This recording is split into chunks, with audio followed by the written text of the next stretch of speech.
Hey, what's going on everybody, and welcome to the RC Retro channel. Well, the moment that many of you have been waiting for. In this episode, we're going to be putting together this new in-box Kyosho Triumph kit. Now, in a previous episode, I did a detailed unboxing, but more importantly, I talked about all the unique, cool features of the Kyosho Triumph. Pretty much how Kyosho transitioned from the Ultima 2 to the Triumph, and basically threw everything out and kind of redesigned a whole new two-wheel drive buggy from the ground up.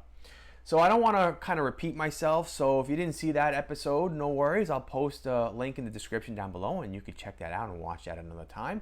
But this episode is going to be right to the point. We're going to build this. Now, I thought about different ways about how I would go about showcasing the build, from like an aerial time lapse, like looking down, actually showing the whole build over time, to just doing it step by step, or just kind of like building it off camera and checking in every few steps to tell you how it's going. And if I'm being very honest with you, doing a time-lapse build from like the aerial angle going down is kind of difficult and not really enjoyable, because you have a tripod set up right here and it's right in front of you, and most of the time I'm ending up looking at either my my cell phone camera and like building it as I'm looking at my hands building it, or I'm looking at my little GoPro which is tiny, and I'm watching my hands build it, and then I realize, wait, why am I looking at the camera screen when I could just be looking at my own hands? And it just gets annoying after a while. So I really want to enjoy this, and if you watched the unboxing video on this, or my couple episodes ago, my mega unboxing from the huge 2-day RC estate sale, the Larry Zabatny RC estate sale, you'll know, because I explained in those videos, why this RC was so important to me. This was the RC that as a kid I lusted over and thought was super cool and wanted to own one day, and now it's finally come true and I have it. So I really want to enjoy this and not, be worried about camera angles and time-lapse builds and all that stuff. So I think I'm just gonna go and build a few steps at a time off camera, take my time, enjoy myself, and pop in from time to time and tell you all how it's going. So that's what we're gonna do, okay? And then I don't know if we're gonna do the body in this episode, but we'll get at least the chassis and everything all built up and showcased in this episode, and we're gonna get right to it right now, so enjoy the video. So in step number 1, you're putting these beautiful gold shocks together. Actually, they come pre-assembled, so all you have to do is take the shock cap off, put the diaphragm in, and put your desired shock weight oil that you want to use in there, and then put it all back together. Step number 2, you're putting your turnbuckles together, which are going to be used in future steps 11, 13, and 19. You got to pay careful attention here to the collar on the tie rods to make sure they're all facing in the same direction, so that this way when they go on the car later, you could adjust your camber and toe and not have any issues. So in step number 3, you're just trimming the dust cover around the motor plate, and in step number 4, you're adjusting the ball differential, which actually comes pre-built with this kit. You just want to make sure it's not too tight, and in this case, it definitely was. When I went to go spin the out drives, they were almost locked. So I had to take a little Allen key, stick it in the out drive, turn it back about 1/8 of a turn counterclockwise, and once I did that, it loosened up a little bit, and now both out drives turn nice and smooth. So step number 5 is your spur gear installation, or you're basically putting together your slipper clutch. And then we're on to step number 6, your gearbox assembly. Your transmission in the Triumph is a dual belt transmission with a ball diff. So all you gotta do is snap your two halves together, and then add your motor plate on, and you are good to go. Then for step number 7, you're mounting your gearbox to the chassis, but before I did that, I made sure to trace the chassis and cut out my own chassis protector out of carbon fiber that you see right here. I'm going to put that on at the end of the build. For step number 8, you're adding your motor plate and then also your slipper clutch to the gearbox. And in step number 9, you're putting together your rear suspension arms and your rear hubs. Then in step number 10, you're putting your knuckles together, followed by step 11, you're attaching your shock tower to your bulkhead, and then step number 12, you're installing those front suspension arms to the bulkhead. Okay, just checking in to share how it's going, and while you're seeing me summarize step by step, and you're probably thinking it's going together smoothly, it's not as smooth as you would think.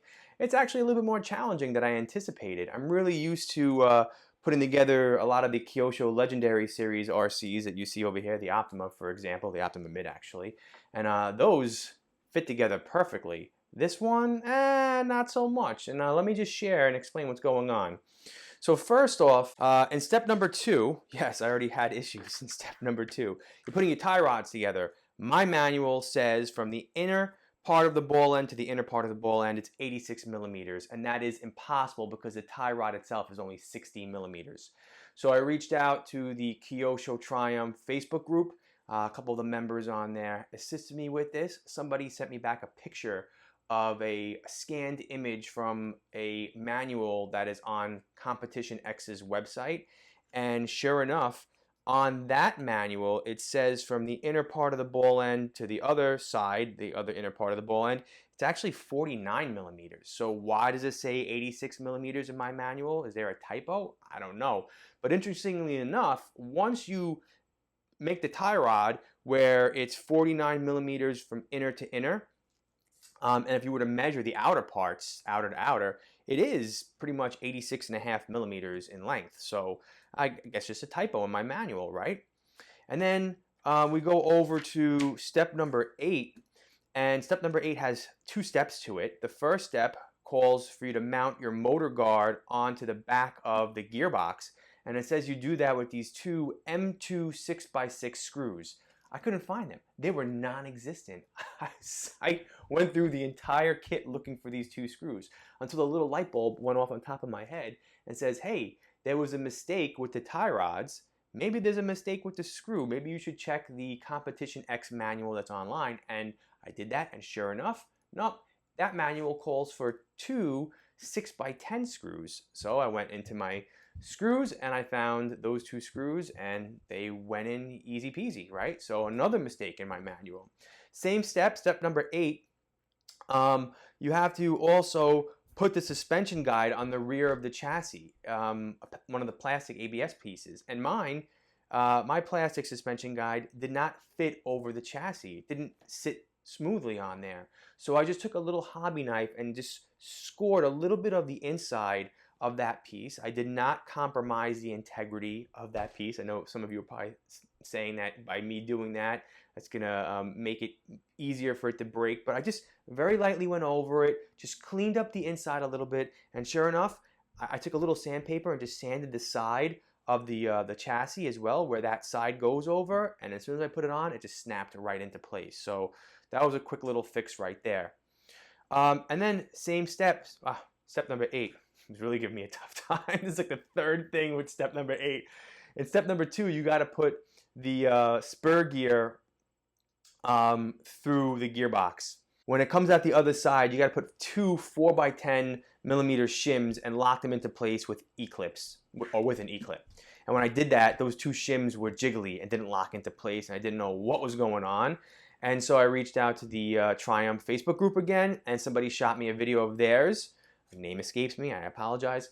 But it shows that theirs were not jiggly and were locked into place. So what does one do in that instance? I mean, how do you fix that? Well, just go back to the drawing board and you take apart the whole gearbox. So I took the gearbox off the chassis, disconnected the motor plate, opened up the gearbox, rebuilt it, put it all back together, and put it back on the chassis. And sure enough, when I put the spur gear rod through and I put the 2 shims on there and the E-clip, it locked into place. So nice and smooth now. So a lot of issues with step number 8, right? And on a final note, before I move on with the build, the front end, the shock tower right over here, mine is actually shaped a little different than the one in the manual. So here's the one in the manual, and I circled the area in which I'm talking about, and I looked at some pictures online as well, and I even looked at some spare parts being sold on eBay.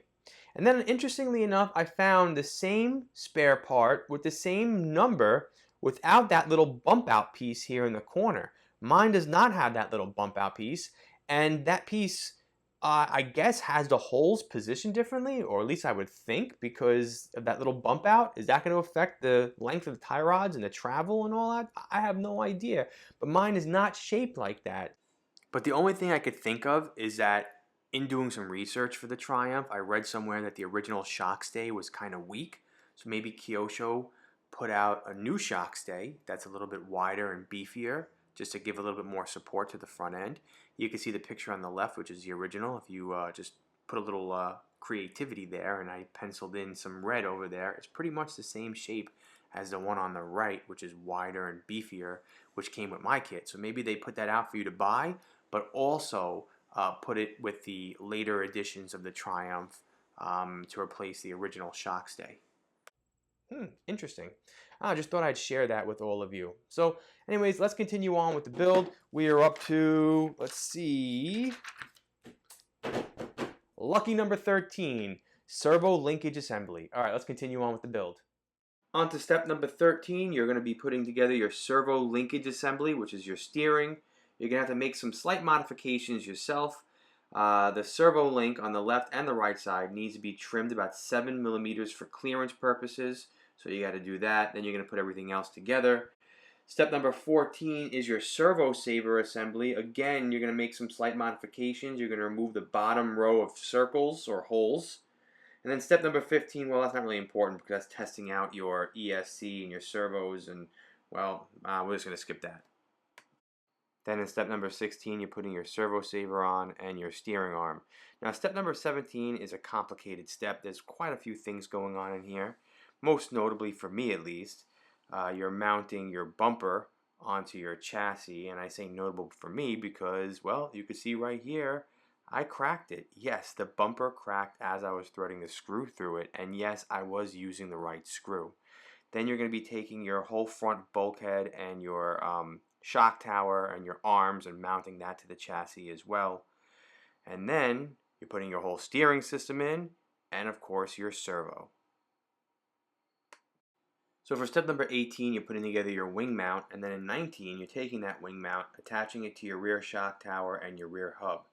Then in step number 20, which has 3 parts to it, you're taking that and attaching it to your chassis, putting in the suspension guide, and then attaching your rear suspension arms.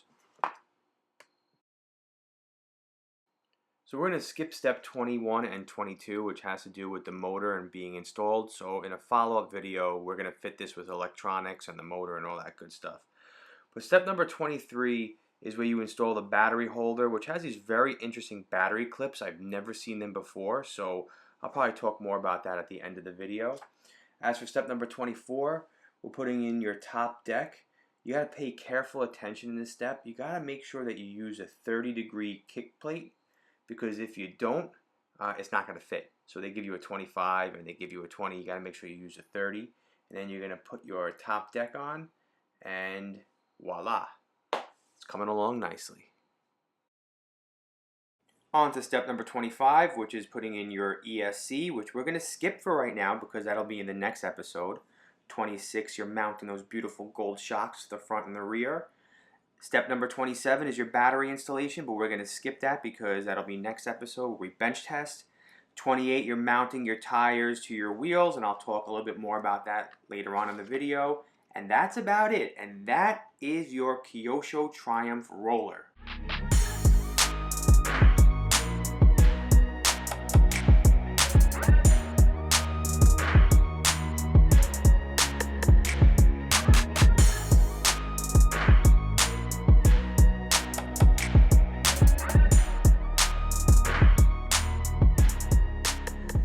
Well, that's pretty much it for the Kyosho Triumph build in this episode.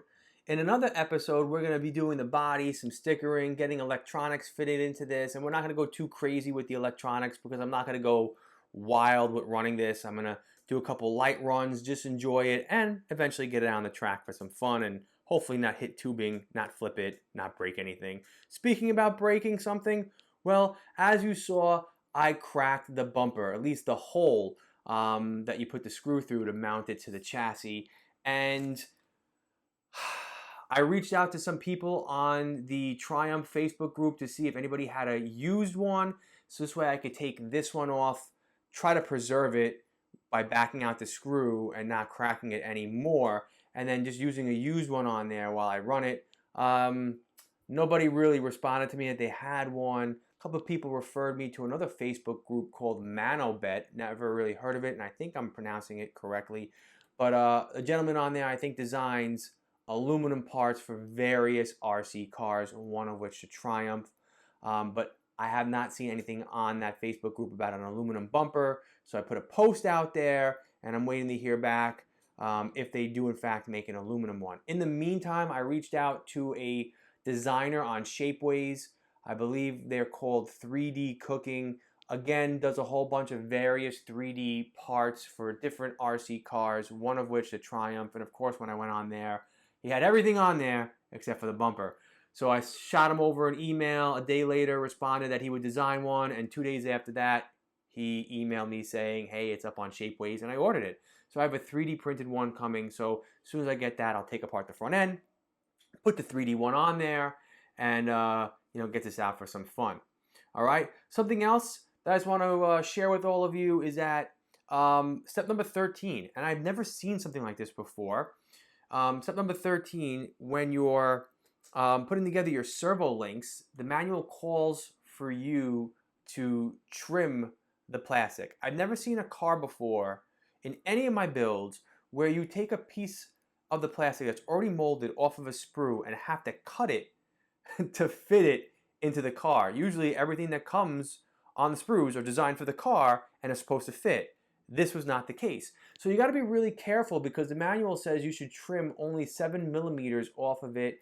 And if you're looking at the picture right now, the one I'm posting up, the one on the left, that was my first one I did, and I think I did a little bit more than 7 millimeters, and it's really thin around the hole versus the one on the right that you can see is a little bit thicker. Do I anticipate this being a problem? Only if I am really rough with the car and, hit it up against the tubing or jump it and it lands on, I want to say, the wheel on its side, then I could see that easily cracking, and then that's going to be a problem. So like I said, I'm not going to go too crazy with this. And then obviously the steering servo in step number 14, or the servo saver, you had to do the exact same thing. But by that point, I knew not to trim too much off and to kind of take it easy. I don't think that's going to be an issue. But again, very interesting, as I never seen this, with an RC car before. I'm sure there are other ones out there, other RC cars that I don't know of, but for the ones that I built, never seen anything like that before.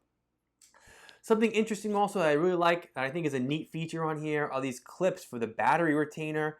You just push down on each side and give it a little pinch, and these little plates come off, and just to put them back on, you just put it right over and you push right down, and it goes right in on that side and right in on that side and hold your battery in. Also, I also like the fact how the battery retainer itself on the bottom is elevated a little bit, or at least the plastic pieces come up, so your battery is not sitting flush on the chassis where you get debris underneath the battery and then it rubs back and forth and it scratches your chassis. So that's a nice little feature in there too.